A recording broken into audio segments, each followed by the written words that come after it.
pang buena mano natin sa ating unang edisyon ng Ihain na Yan. Nandito po tayo ngayon sa Aling Tonang's Palabok since 1971. Yun talaga po ang specialty. Palabok po. Pansit palabok. Pansit pala. Ano ba meron sa pansit palabok ninyo? Kakaiba ho eh. Kakaiba. Ay, hindi pwedeng sabihin ang secret. Opo. Siya si Jenny. Siya po'y third generation na ni Aling Tonang. Si Aling Tonang lola Lola nyo. ko po. Okay, nagpapainit na po tayo ngayon ng ating cooking oil dahil tayo magluluto ng ano po? Tokwa with pork giniling. Tokwa with pork giniling. Anong una natin gagawin? Siyempre, natin ng bawang. Ito po, i-add po natin yung onion. Ano naman ito? Yan po yung pork giniling. Yan po yung parang pinakalaman ng tokwa po natin. Oh, okay Medyo na ba ito? brown na po yan. Lagyan po natin ng toyo. Ito pong oyster sauce, depende po sa may bahay. Kung nagbabudget po, pwede na pong wala na po ito. Okay. Pero mas maganda po, mas malasa po kung meron po siyang oyster sauce. Tapos pwede na po natin lagyan ng kinchay. Tapos lagyan natin ng soup stock. Soup stock yan po ay pinaglagaan ng... buto ng manok. Pag kumulo na, ilagay na ang pampalapot.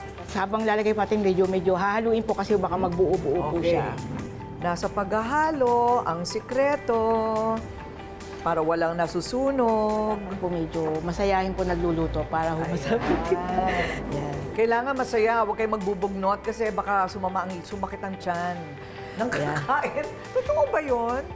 Paano pag bago kayong break o nalaman mo kinakaliwa ka ng asawa mo? Siyempre, nadadabog kayo, kaya wala akong ganang kumain yung...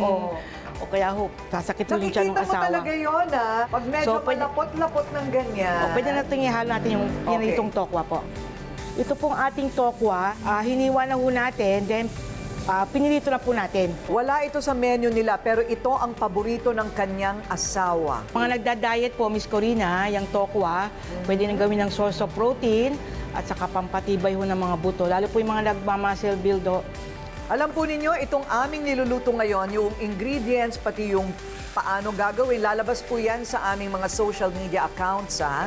So, mag-like and subscribe po kayo face-to-face with Ate Coring sa Facebook. Marami na po mga celebrity ang nagpunta dito. Sino-sino na? Si Miss Gretchen Barreto po. Oo. Tikman ho niya ang aming pansit palabo. Talaga? So, Luis Manzano po. Oo. Si Luis, naku, matakaw yun. Oh, Hi, Luis!